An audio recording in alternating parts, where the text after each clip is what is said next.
Anthony Adebayo. With you there, but if you're a coach, do you take that chance? Yes. You can reach us at the Off the Record Show at gmail.com. Anthony Adebayo and the most accurate sports coverage. Scotty B's Fantasy 5. We're different from any other sport. His sophomore year. Comes back and says, you know what? And your boy, Scotty B.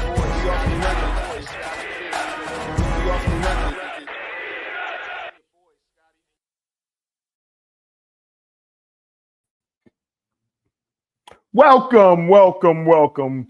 You are now in. I'm just. This is Off the Record. I'm Anthony Adebayo. Boy, Scotty B, man. Welcome back. We in the same room. We've been in the same room, and since we did the preview show, right? Yeah. It's been a while.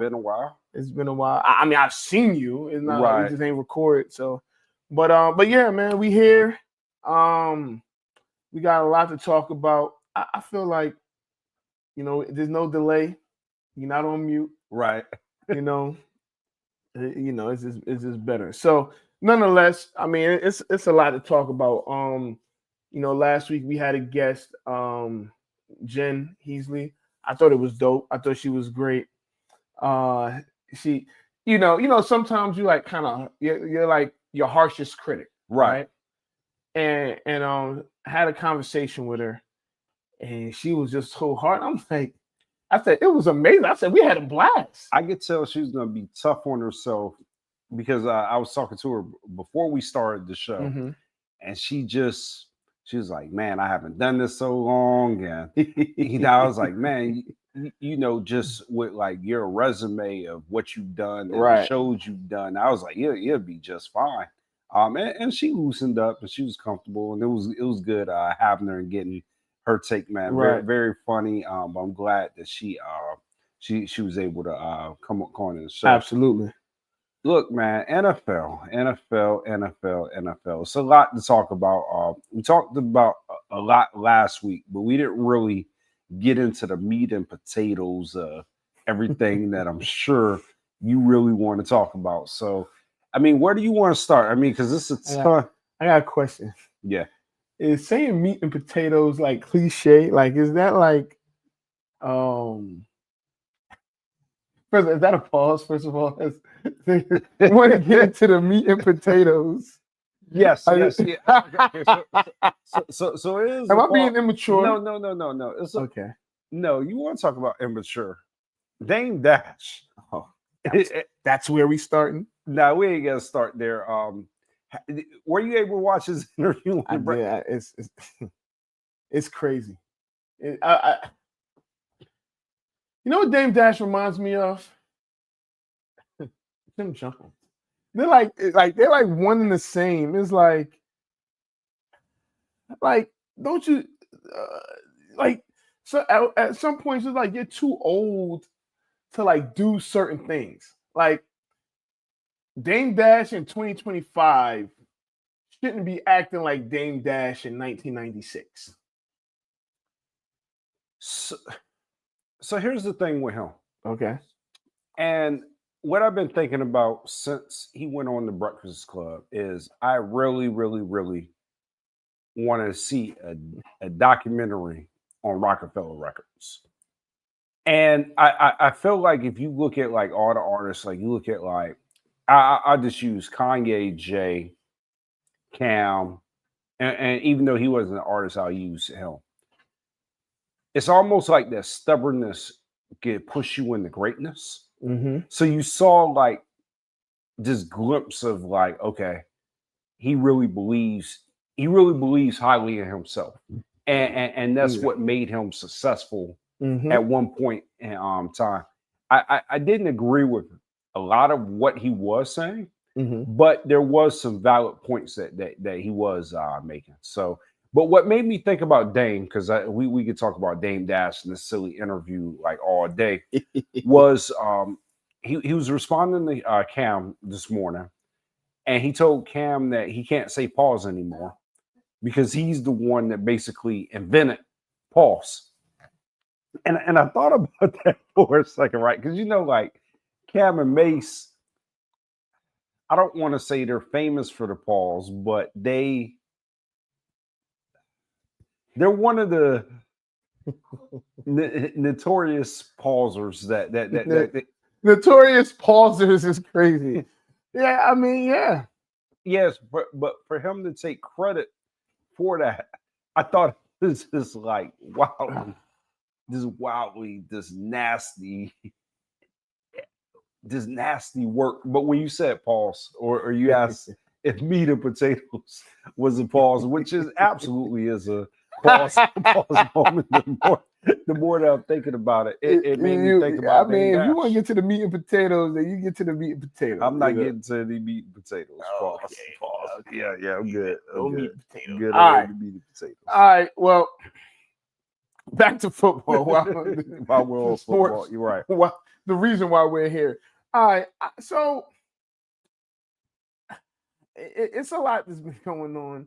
And I do have a question. Is it time to panic for certain teams after 2 weeks? And I feel like normally I would say no, right?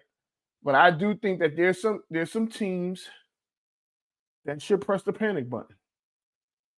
Okay, so it's one that comes to mind right now, and it's the Kansas City Chiefs. They should press the panic button. The only reason I think they should press the panic button is because they have a really tough schedule ahead of them. The Giants, I'll say this about the Giants. If they show up like they showed up against the Cowboys, it's going to be a game.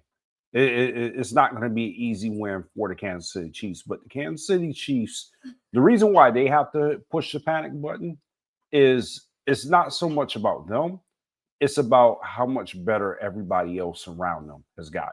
That is so correct. When you start looking at the AFC, you look at like the Chargers look good. Yeah.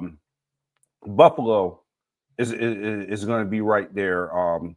We saw that epic collapse by the Ravens, but at the end of the day, the Ravens look pretty good too. You got the Broncos that are right there. Like you've got some solid teams in the AFC that they're scary teams for the Chiefs. So that's the only reason why I'll give them the benefit of the doubt because they're the Chiefs. But looking at what I've seen over the past 2 weeks from these teams in the AFC, I can see why they would be a little bit alarmed. Okay. Nah, I definitely understand that. So I would agree with the Kansas City Chiefs because that's one of the teams I was thinking about. Actually, that was the first team I was thinking, and not necessarily because they 0-2. I think that personally they're going to make the playoffs. I don't have anything that says they're not going to make the playoffs. Whatever. That team starting 0-2 and most times don't. Whatever. They're the Chiefs. I think they right the ship. But I have a few teams that should press the panic button. And not necessarily for the reasons people may think, right? And so you have a team like the Dolphins, right? The Dolphins they're 0-2, but not necessarily for their record. I mean, they shouldn't press the panic button just because of their record. I think there's other reasons they should press the panic button. And it started, I would say, in offseason, where pretty much Tyreek Hill and Tua wasn't really seeing eye to eye. It was almost like they was beefing with each other, like subliminally and whatever. But I think if they take a few more losses, Mike McDaniel is going to get fired. I don't think anybody was looking at the Dolphins as a Super Bowl contender, but some people have them as a fringe playoff team. Some people did.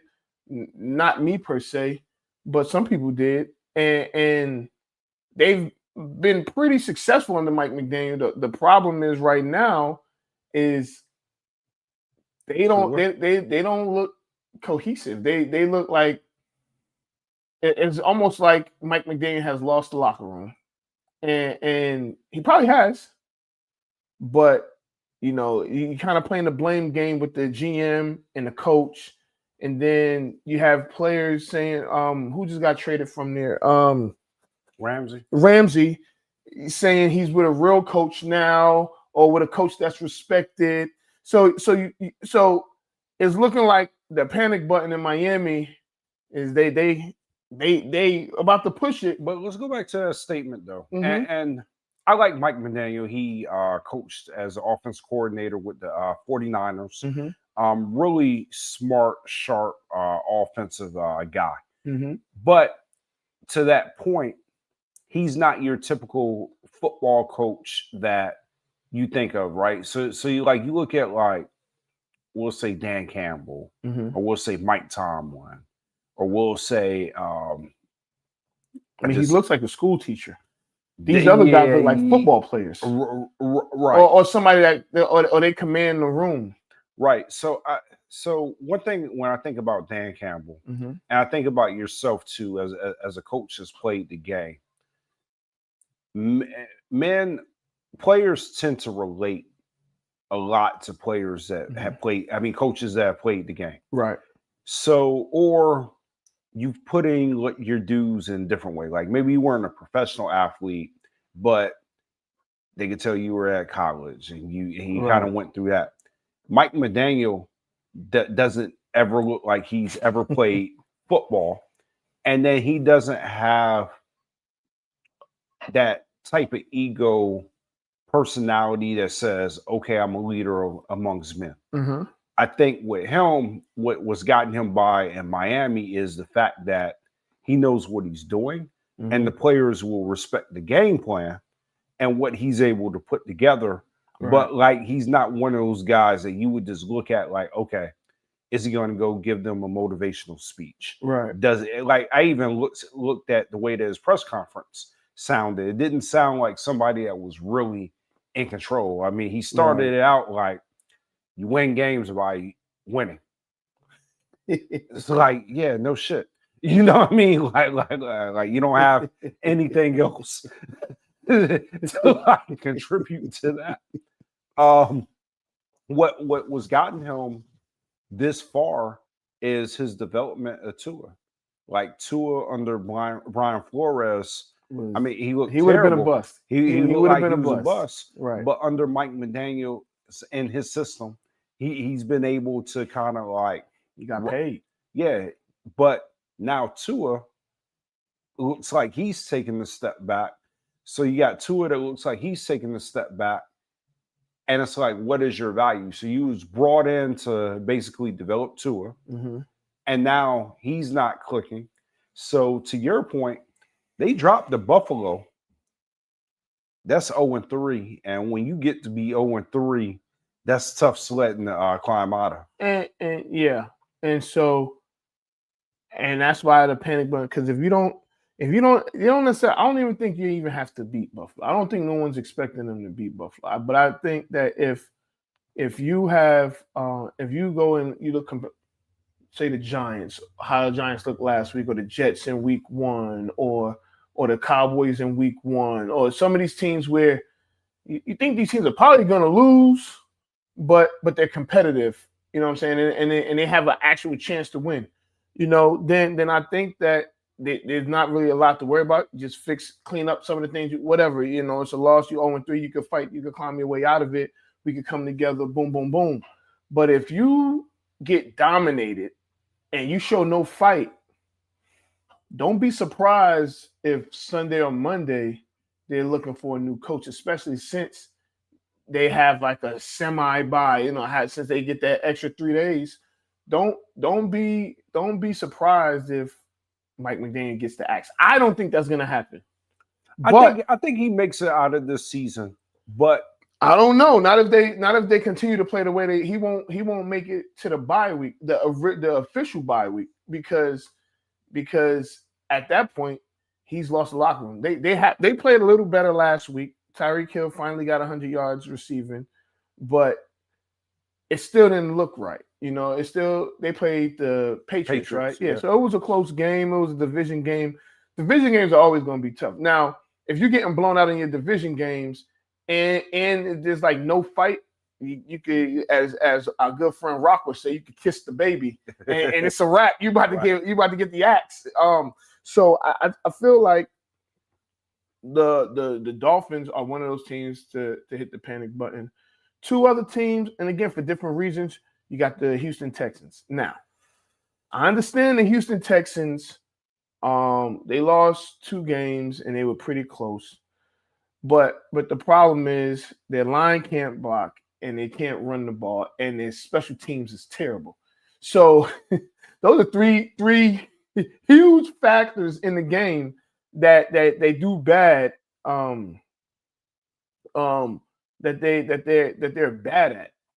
So I feel like if they don't clean those things up, they're expected to win that division.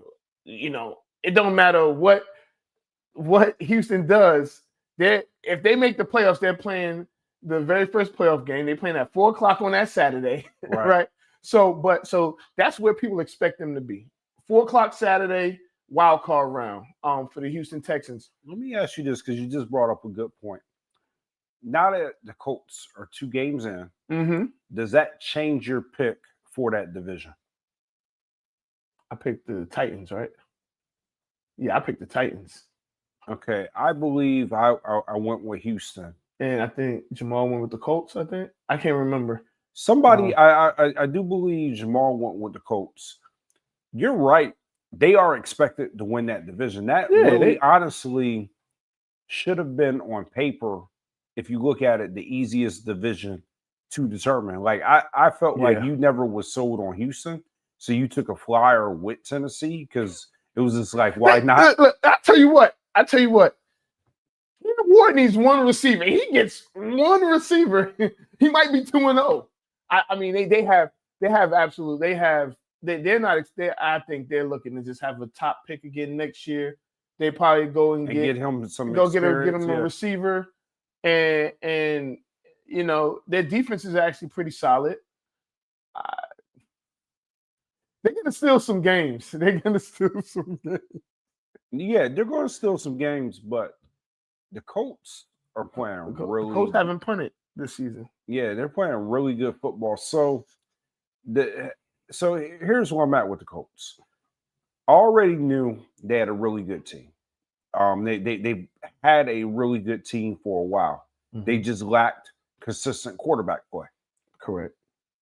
Now, Daniel Jones, I personally need to see more. I'm not ready to just say, okay, you know what, Daniel Jones, it's 2 games in, you're the savior. I'm not ready to do that, because I'm all for the comeback stories, but Daniel Jones, he's playing good ball. Okay. If he continues on this trajectory, and you're a Giants fan, and you're looking at Saquon Barkley, the season that he had last year. I knew you was going here, but and you got Daniel Jones. If he just remotely gets that team to the playoffs, I mean, because nobody saw Daniel Jones like making this type of impact. I mean, it was one of those things to where, look, he showed up to camp. Mm-hmm. They gave him a contract, and it was like, all right, whatever, right? Mm-hmm. And then, me personally, I was like, man, the Colts always do this shit. They always get like an old quarterback. But he ain't old. He's not old. But if you look at their track, 25. If you look at their track record since Andrew Luck is retired, Nick Foles, Phillip Rivers, Matt Ryan, Carson Wentz, I got you. And so when they signed Daniel Jones, I was like, all right, it's another one of these retread quarterbacks. And then you look at Anthony Richardson, which we all admit he's got all the physical gifts a football player needs, but we knew he hadn't played a lot of football. Yeah. So I didn't expect Daniel Jones to come in and save the day, but it looks like he's trending to save the day. If you're a Giants fan, how do you feel about that? If you're a Giants fan, you are like, man, this you got to be kidding me. And so if you're a Giants fan, you know what you're doing? I fired that GM. No, you know what you're doing?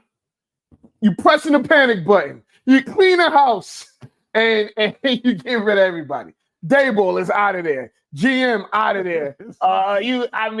That terrible O-line is out of there.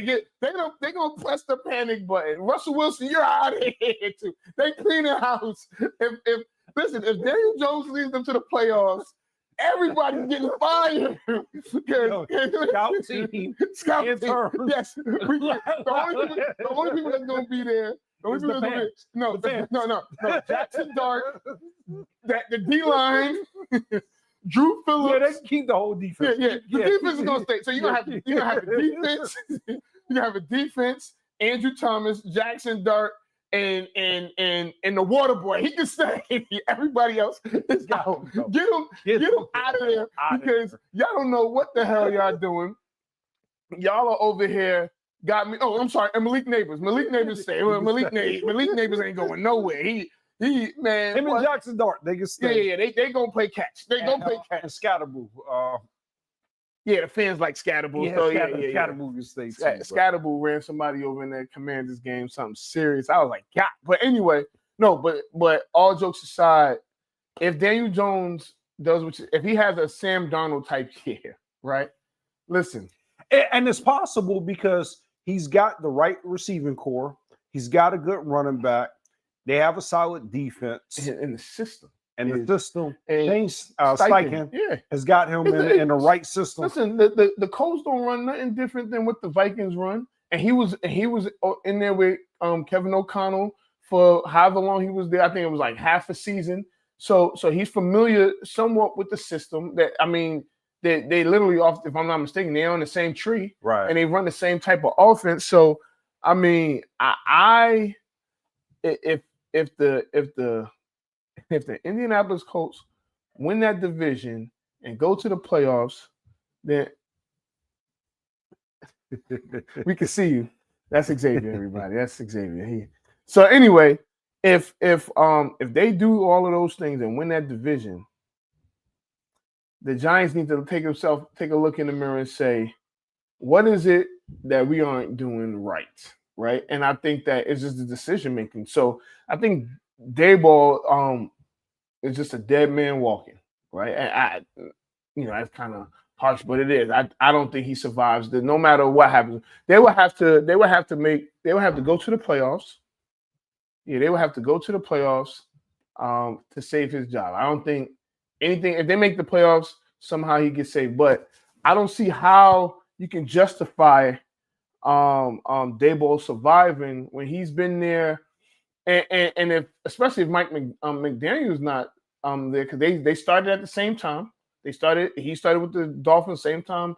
Daboll started with the Giants, and the Dolphins have been way more successful than the Giants. So, and I know it's two separate organizations, but they both have similar aspirations. So why is it that this team looks, and they're both offensive guys? Your job was, Daboll got hired to fix Daniel Jones. So you don't fix Daniel Jones, you cut him or release him or whatever you do. He goes to the Vikings and sits there as a third string quarterback or whatever he was, then gets picked up by the Colts in the offseason by an offensive coach. And this coach who takes this team to the playoffs and have him looking like Sam Darnold. Oh yeah, y'all screwed up big time. Like, you got hired to fix Daniel Jones. We gave you a pass because we got Jackson Dart, and Jackson Dart ain't playing. Let's give him a new coach and keep it pushing. And I think that's probably what's going to happen. I don't think he's going to get a chance unless they make the playoffs. He's not going to get a chance to really put his input on Jackson Dart. Nah, it makes sense. So we're at the Giants. We have to recap, and it's an instant classic game. It will play all off season. The Cowboy-Giants game was, and look, I normally wouldn't even watch that shit. You know what I mean? Like, it was this, It's the Cowboys, it's the Giants. Neither one of my teams. But that was a great game. That was a great. I mean, if you like offense. Oh yeah. If you like defense, you're like, ugh, your stomach started turning. But it was a good game. It was let me not say a good game. It was an exciting game. It was that fourth quarter was very exciting. The last two minutes of the game was very exciting. Overtime was exciting. I'm happy the Cowboys won, but that could have easily been a Cowboys loss. Easily. Oh yeah, it could have been the Giants win, Cowboys loss. So I'll say this, and I want to say this so you don't have to say it. Dak Prescott is playing some damn good quarterback. Yeah, he's playing the hell out of the position. If he can continue to play like that, I mean, yeah, there's some opportunities on defense that they got to fix. But right now, he is playing out of his mind. And I'm not just talking statistically, because like you can look at the stats for other quarterbacks and you can say, okay, they're playing better. But the eye test of when you watch the way that he's running through that offense and what he's been able to do, and the accuracies of his throws, and George Pickens seems to like really fit really good into that offense. Now he's playing some damn good football, man. Yeah, no, I agree. I think that I mean it's nothing that he's doing right now is surprising me. And I will say this. I know everybody's ragging on the defense right now, which is the easy thing to do, but the defense will play better. Ironically, I swear I did not know anything about Jadeveon Clowney meeting with the Cowboys when we was recording last week, and I said something about free agents that they could look at, and I think I said Christian Wilkins and Jadeveon Clowney, and he met with them on last Wednesday, and ended up signing after the game on Sunday. But what I will say to that is that Cowboys are getting pieces back. Deron Bland is eventually going to come back. You have a rookie in Revel. He can help. We did pick up two guys, two DBs, and we'll see. I mean, what's funny about this whole situation? What? I didn't realize this to this season, but your favorite coach is you guys' defensive coordinator now. I did not realize. How do you think Matt Eberflus is Shabear's guy? and he brought in some Bears too. He brought in some yeah. But not Matt. If there's one thing, Matt Eberflus may not be the best head coach. He's a damn good coordinator. That's how he got his job. I will say that this is the worst the defense is going to play. Right. I think that I know people. We lost Micah. It is what it is. The defense is going to start playing better, and I wouldn't be surprised if we're going to give up points. That's fine, but I think our offense is explosive enough to where they could put up points and things of that nature. And we have the best kicker in the league, so just get us. Hey, we just need to get to the 50. Right. Get us to the 50. We good. So I feel like don't just write in the Eagles as the NFC East champions just yet. And I want to shift to the Eagles real quick because I don't think that I said this before. I don't think they look that good. I think defensively they're pretty stout. But I see chinks in that armor as well. Offensively, they are like super blah. They're 2-0, but they could easily be 0-2. If CeeDee Lamb catches those passes in the game, if Travis Kelce don't look old as hell and drop that pass in the end zone, they 0-2. Just 2 plays, they 0-2. So if I was an Eagles fan, I wouldn't be like, I wouldn't be walking around beating my chest. I would be a little concerned. No, I don't think they should be concerned. I think You don't think the Eagles should be concerned? nah. I think offensively, they're managing the game.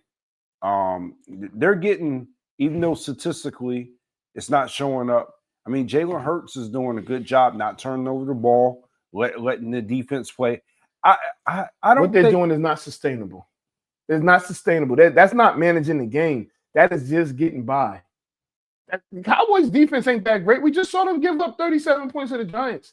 And yeah, but Russell Wilson, and I think it is getting kind of like overlooked, was playing out of his. There was guys running wide open. Now I'm not gonna say it was guys running wide open, but Russell Wilson almost was benched going into that game. Russell Wilson, if he would have lost that game, he would have got benched. Yeah, but he looked bad against the Commanders.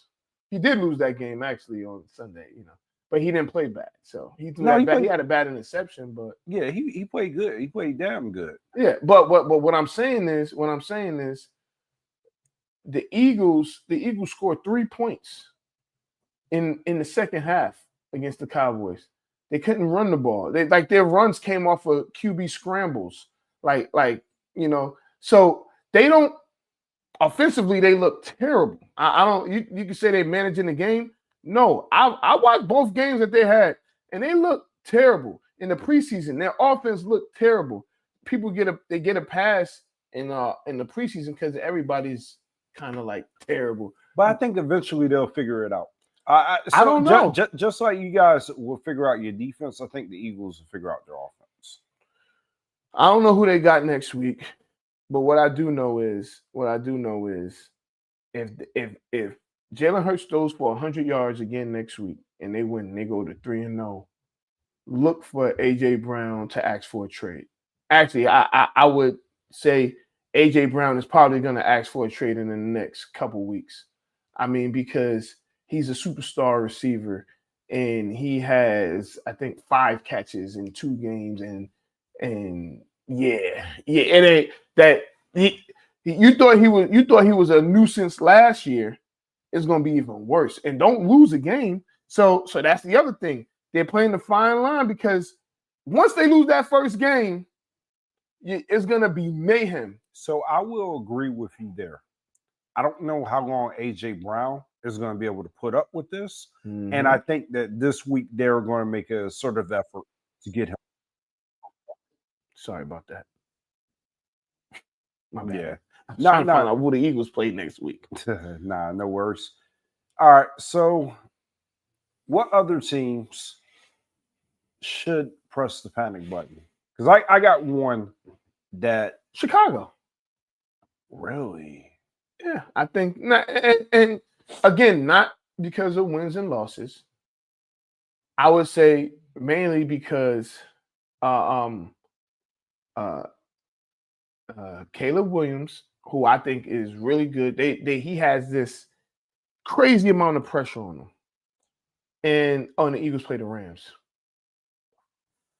That's a tough matchup. That's a tough matchup. So, but back to the Bears real quick. I think he has this crazy amount of pressure on him just because he's number 1 pick, he won the Heisman, all the blah, blah, blah, blah, blah. But personally, they should treat this year like a rookie year, right? He's on his 3rd or 4th play caller in his 2nd year. Like that is he had 3 play callers last year, if I'm not mistaken. And now he has Ben Johnson. But he had 3 play callers, 3 offensive coordinators, and 2 head coaches. Like he's been in the league. He hasn't even been in the league 2 full years. He's been in the league for a season in 2 weeks, or a season in 2 games. And he has this person, people trying to call him a bust. I think it's crazy. So what's so he's not a bust, but he's not adjusting to what you would want a 2nd-year quarterback to adjust. Why isn't he? He hasn't figured out when the appropriate time is to run. It's been 2 weeks. No, I'm talking about so his timing, man. And what he takes really bad sacks because he doesn't know when to get rid of the ball and when to run with the ball. So now I think eventually, to your point, He's had 3 play callers. We have to give him the benefit of the doubt. He's got a new offensive, a coach just in general that I think is going to help him. I wouldn't push the panic button yet, but he's got some things he's got to clean up in his game. And so that is where the fans are going to, because when they lose on Sunday, it's going to be you're going to hear a lot of talk of, is Caleb Williams a bust? And I think that anybody trying to say he's a bust right now is crazy. I personally think that yes, I understand that Jaden Daniels is in his class, and Penix and Bo Nix and JJ McCarthy. JJ McCarthy's looked trashy except for one quarter. He's looked terrible, So I think that in Chicago, I wouldn't push the panic button. I would say, let's get this kid time to develop. If we go 7-10 or even 6-11, let's enjoy that. And he should, by now next year, you're in the same system with the same coaches, and a lot of the same. You're still gonna have a Dunze, you're gonna have Colston, you're gonna have Komet, you're gonna have what's it, Burden? So you're gonna have some of the same weapons, right? Next year is when that's where the pressure should be. It shouldn't be any pressure. There should be no expectations, except from me, because I picked you to win the damn division. Well, I think there's going to be expectations because of all the things that you said, right? Him being the number 1 overall pick, him playing all of last year, him getting Ben Johnson, who's supposed to be his savior. I think there's going to be a lot of expectations. Now, I don't think he's a bust. I think he's going to be good, but it's going to be some ups and downs that, Bears fans and football. You know what would have helped? You know what would have helped him? If last year they had somebody like, say, he should have sat for a year. Yeah. I don't think he should have played right away. If you had, let's say, Tyrod Taylor, I wouldn't want Aaron Rodgers in the same building as him, but somebody that could have started, because he started day 1, right? Yeah, he should be. He should have done what they're doing with Jackson Dart. Jackson Dart, Patrick Mahomes, Aaron Rodgers. You name a successful Tom Brady.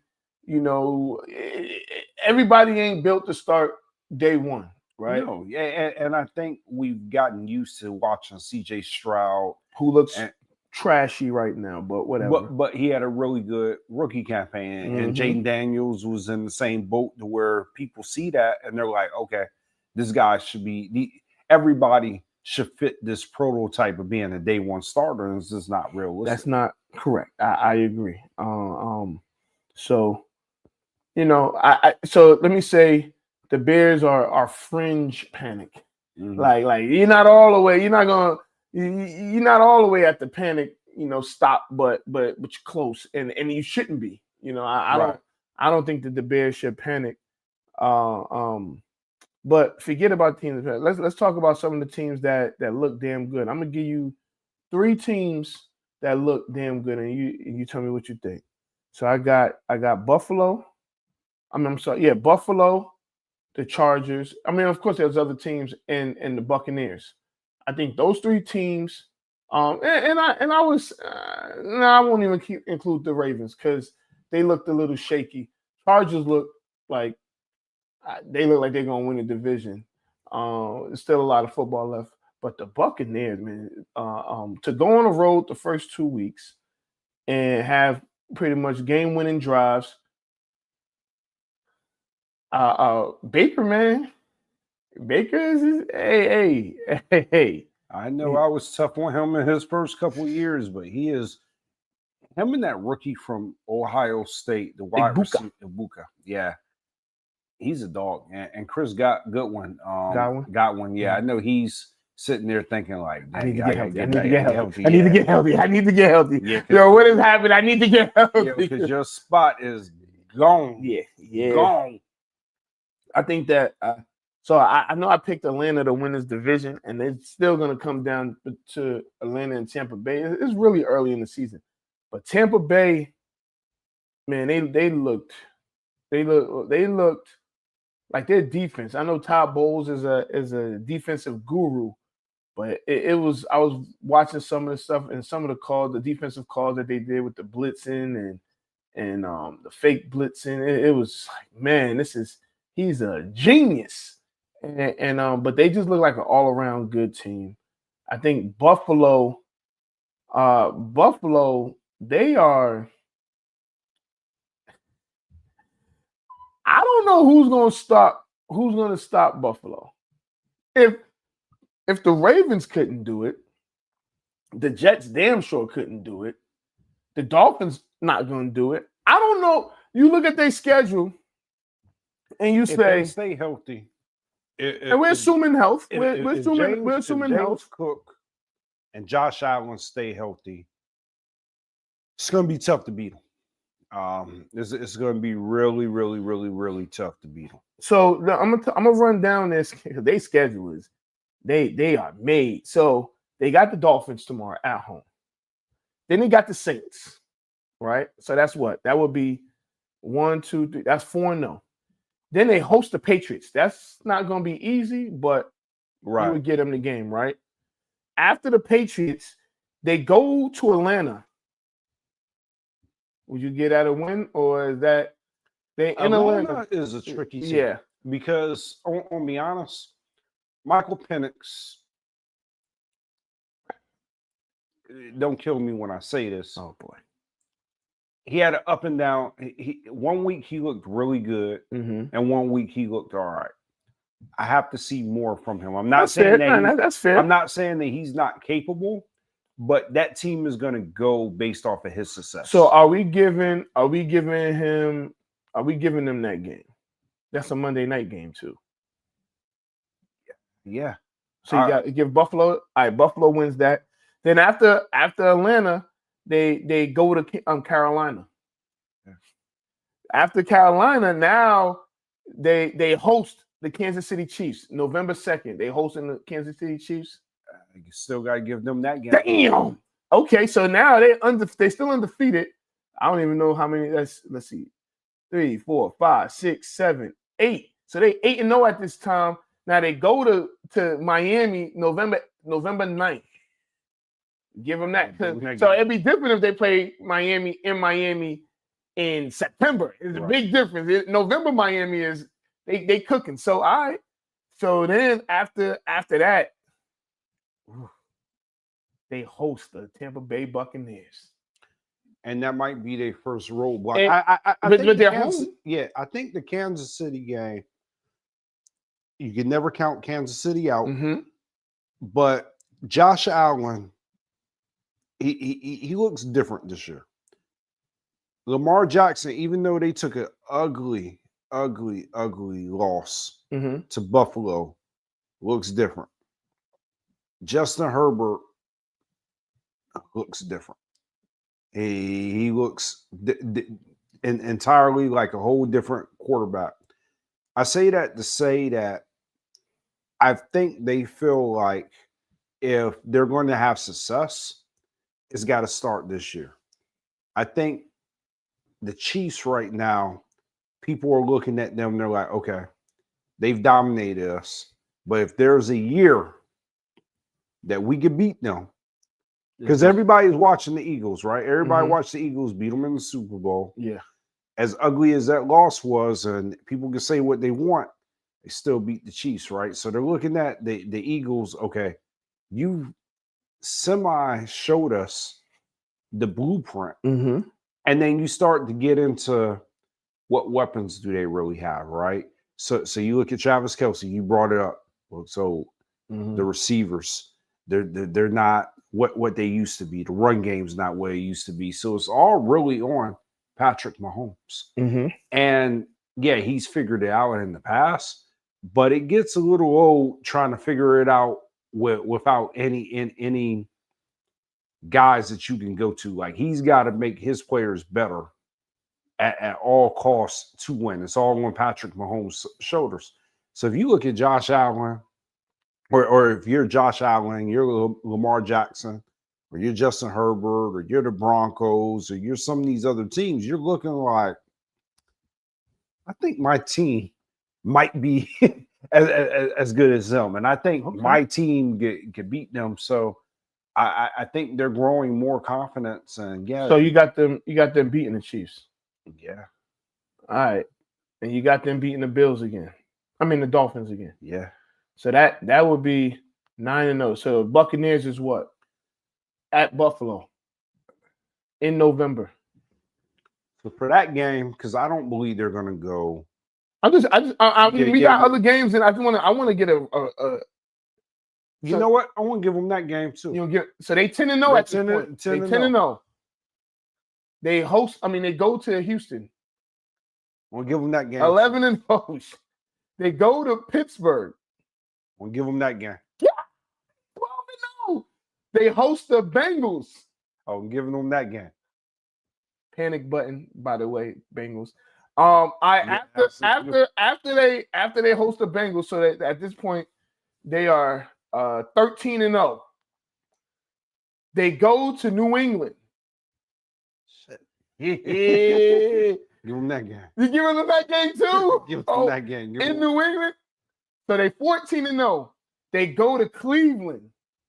That's the game they'll lose. They're gonna lose. They're gonna lose to Cleveland. That's the game they're gonna lose. You're bugging. That's the game they're gonna lose. Okay. All right. So they lose. They're 15-1. I got to give them a loss somewhere. Right, so the next game after the Browns, they host the Eagles. Do they lose 2 in a row? Yes. Ooh. So now they're 15-2. No, I'm sorry. 14-2. And last game of the season, they host the Jets. Oh yeah, so they're gonna win. So you got the Bills going 15-2. I think they're gonna go 15-2. Woo! God! So 15-2, they're the 1 seed. Yeah. They're gonna be the 1 seed. That means you get a bye and you don't leave Buffalo until the Super Bowl. The AFC, I believe, has to go to Buffalo after watching. So during the preview show, I said the AFC was going to go through Baltimore. Yeah, I have Baltimore winning the Super Bowl. Yeah, I'm going to change that and say the AFC is going to run through Buffalo this year. And so, do you have Buffalo going to the Super Bowl? AFC Championship. I've got Ravens and Buffalo. And I believe this is the year Buffalo gets. Oh! It only took you 2 weeks to change it. And I want to double down on this. If Mike Boger is out there watching, if Buffalo goes to the Super Bowl, I'm going with you. Oh, let's go. Hold on. Oh my gosh. You know where the game is, right? Huh? You know where the Super Bowl is? Probably in Buffalo. Probably gonna be cold. Alaska. No, San Francisco. Santa Clara. Levi Stadium. Ooh. Oh my God. So you got Buffalo. So listen, everybody. Where's my camera? Here? Right here.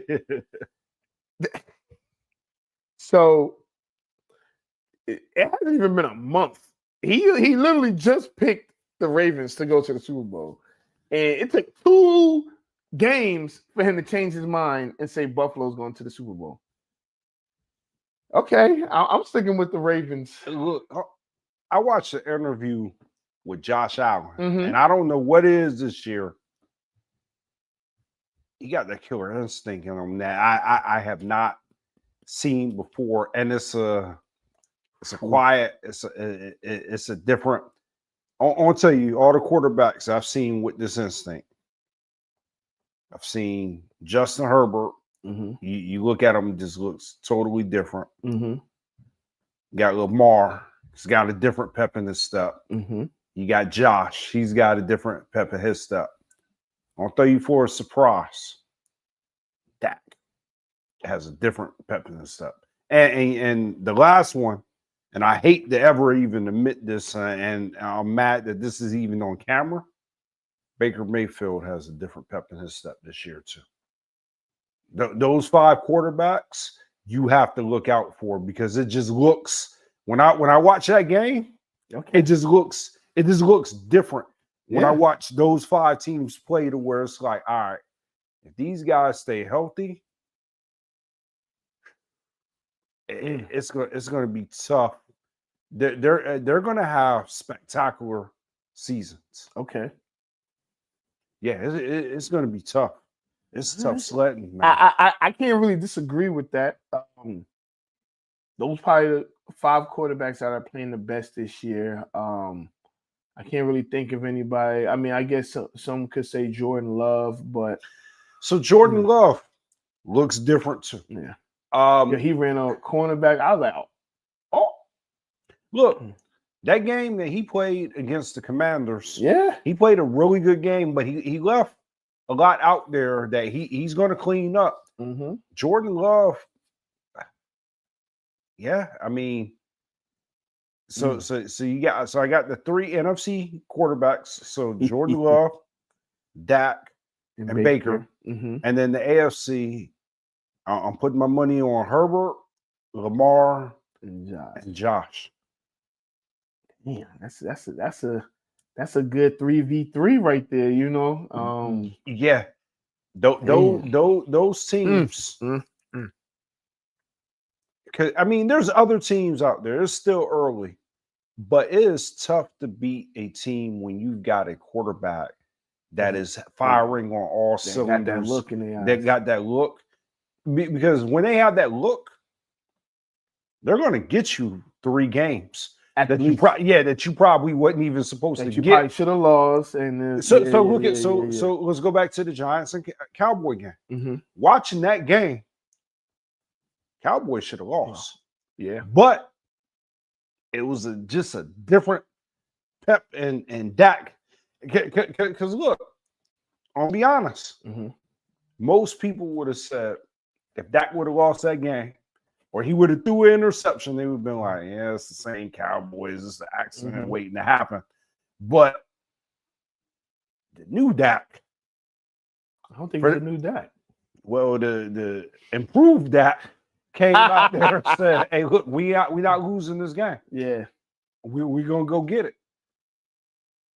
yeah. Baker, like you said, them two games, like He wasn't going to lose those games. Yeah, the Josh Allen, the way that like Buffalo stormed back, he wasn't losing that game. Justin Herbert, like we thought was a bust. Well, whoa! Nobody thought he was a bust. You called him a bust. I never called him a bust. You told me Tua was better than Herbert. Like, can we stop this? All right, let me tell you what I said. Because people trying to change everything I said. Maybe no, you didn't call him a bust. No. But what I did say with this Tua and Josh Herbert thing was, I said that at that time, I would have drafted Tua before Justin Herbert,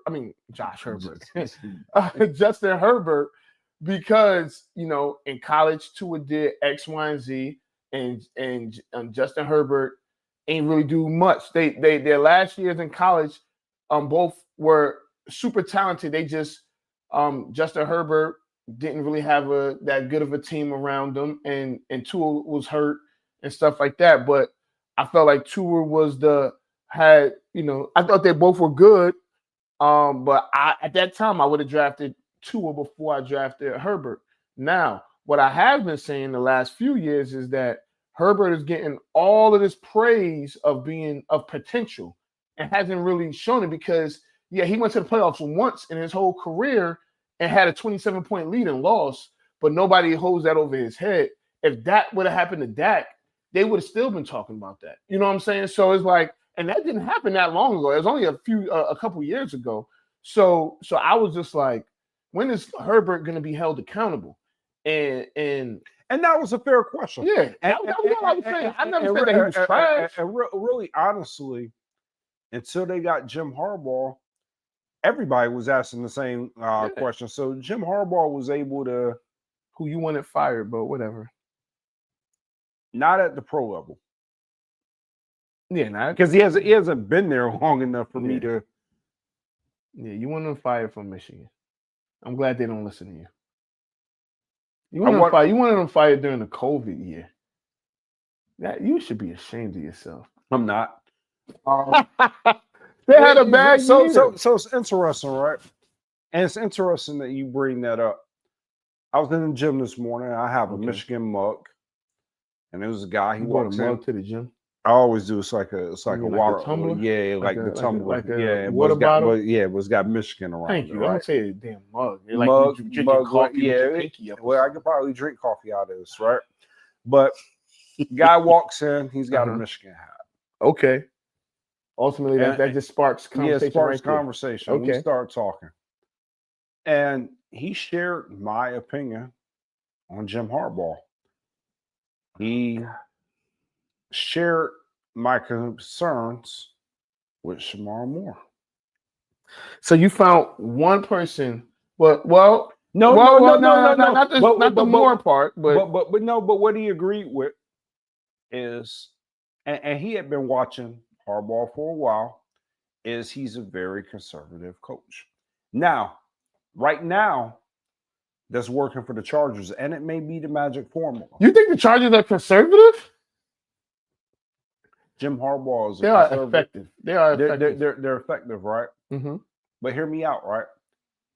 Because Jim Harbaugh was a Michigan guy, he was the best coach that we were going to get at that time. Which I told you multiple times. You told me multiple times, Mhm. and it's true. Gave him more grace than any other coach would have had during that time period. So up until the COVID years, the success against Ohio State, not really there.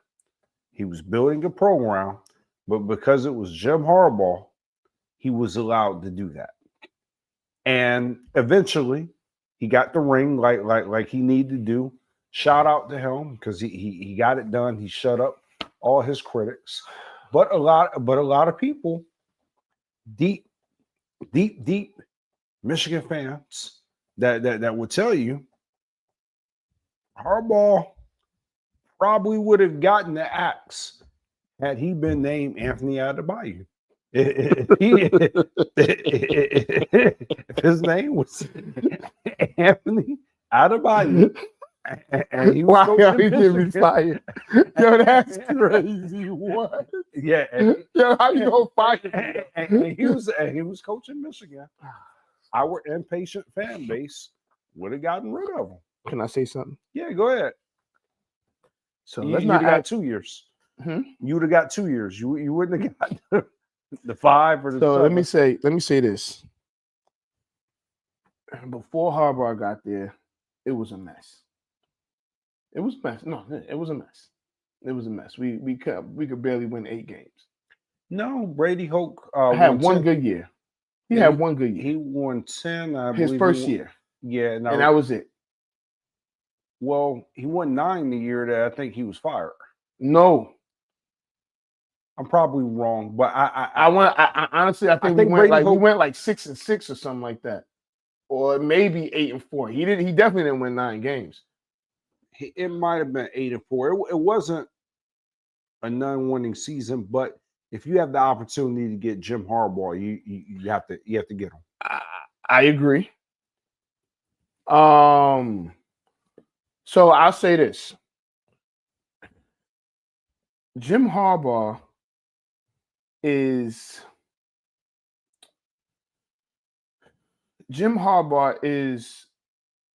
somebody that you could look at and say, we hire him, our program almost instantly is going to be turned around. And you look at every single place he's been, he's turned it around. Now, Michigan may have taken a little longer, but if you think about it, he turned it around, right? So he went to what, San Diego? So he no, put no, them in no. a bowl. Yeah. So go back to that point, and you're right. Mm-hmm. That's okay, so that's another reason why he's given so much grace is because you're right. Every single stop, he's turning around, and maybe he didn't get to the big dance, or he got to the big dance. Maybe he didn't win a Super Bowl. Maybe he didn't win a college championship, but instantly that program was trending in the right direction. You know, so to your point, it took him a lot longer at Michigan. So Brady Hoke's last year at Michigan, he was 5-7. I knew he was terrible, but Okay. he was 5-7. And he had 3 years or 2 years. He was at Michigan 1, 2, 3, 4 years. Okay. First year he went to the Sugar Bowl. I believe that's where we beat Virginia Tech. Then lost the next 2 bowls. He went from the Sugar Bowl to the Outback Bowl to the Buffalo Wings Bowl. Oh, wow. Nasty. Nasty work. Yeah, to 5-7, not even bowl eligible. He had to go. He got worse every single year. First year 11-2, second year 8-5, third year 7-6, fourth year 5-7. He had to go. He had to go. But let's go into Jim Harbaugh's first 5 years. Sure. If you and then we can get out of here after that. But Jim Harbaugh as a coach, he'll never coach college again. All right. Okay. His first year at Michigan, he gets there immediately, 10-3. Goes to the Citrus Bowl, wins. The next year, 2016, 10-3. Goes to the Orange Bowl, loses. I think we lost to Florida State that year. They whooped us bad. The next year, 2017, off year 8-5. So at this point, he's losing bowl games and losing to Ohio State. We lost in the Outback Bowl. But 2018, we come back. Jim Harbaugh lost 6 straight bowl games. But so I'm trying to tell you. No, don't try and just put it all in the bowl games. No. So 2018, he went 10-3. Now these years we losing to Ohio State, and I remember one of these years it was a close game. There was some tough calls here and there. Next season, 9-4, losing to the Citrus Bowl. The next year, 2020, is COVID, and they went 2-4. 2021 now is starting to, all right, we cooking. So 2021, we go 12-2, losing the Orange Bowl. Then the next year, go in 2022, go 13-1 and losing the Fiesta Bowl. Then in 2023, of course, undefeated, win the championship. Yeah, so if you go back and you look at that, right? You can't take anything away from those seasons, but had it been anybody else, it would have been whispers, and they would have been on. Well, there were chirps. There weren't real whispers. Nobody was gonna fire Jim Harbaugh, like. I mean, because the problem was the other coaches. I mean, who would you had to? Who can you replace? bring in that was going to do? Yeah, do a better job? And he never had. I mean, I don't count that 20 years. You can't. But what was glaring, and you just mentioned it, he lost a lot of bowl games, and to Michigan, to Alabama, to Georgia, to Texas, with those fan bases, teams are serious about those fan bases, and they expect you to win those games. So if you're not beating Ohio State and you're losing bowl games, that seat becomes real hot, real fast. But he was given that grace because he was Jim Harbaugh. Because to your point, he had turned around every stop that he had been at. You saw the upward trajectory of the program, mm-hmm. So you gave him a little bit of opportunity. But had his name been Anthony Adebayo, man, he lost that, man. You keep trying to fire me. After he lost that second Citrus Bowl game, he'd been gone, man. I say this. That Fiesta Bowl was part of the Orange Bowl, if I'm not mistaken, Was that part of the playoff? That might have been part of the playoff. Orange Bowl in 2021. Yeah, that was part of the playoff, and they lost to Georgia. Nobody beat Georgia that year. And then the Fiesta Bowl, we lost to TCU. That was crazy. Yeah. And they lost by 6. But that was weird that it was like that. So those were playoff games. If I'm not mistaken, they beat Ohio State all 3 of those years. Okay. So I think they beat Ohio State because we beat Ohio State 4 years in a row. So 21, 22, 23, and then 24, where we had no business beating Ohio State in 24. That was, yeah, so probably not going to beat Ohio State this year, but whatever. Underwood, Bryce is amazing. So, yeah, man. So there's a lot of teams that probably should push the panic button. There's we'll some see. teams, it's still early. It's September. September is just like an extended preseason. It's just more competitive preseason because nobody really plays in the preseason anymore. I would say that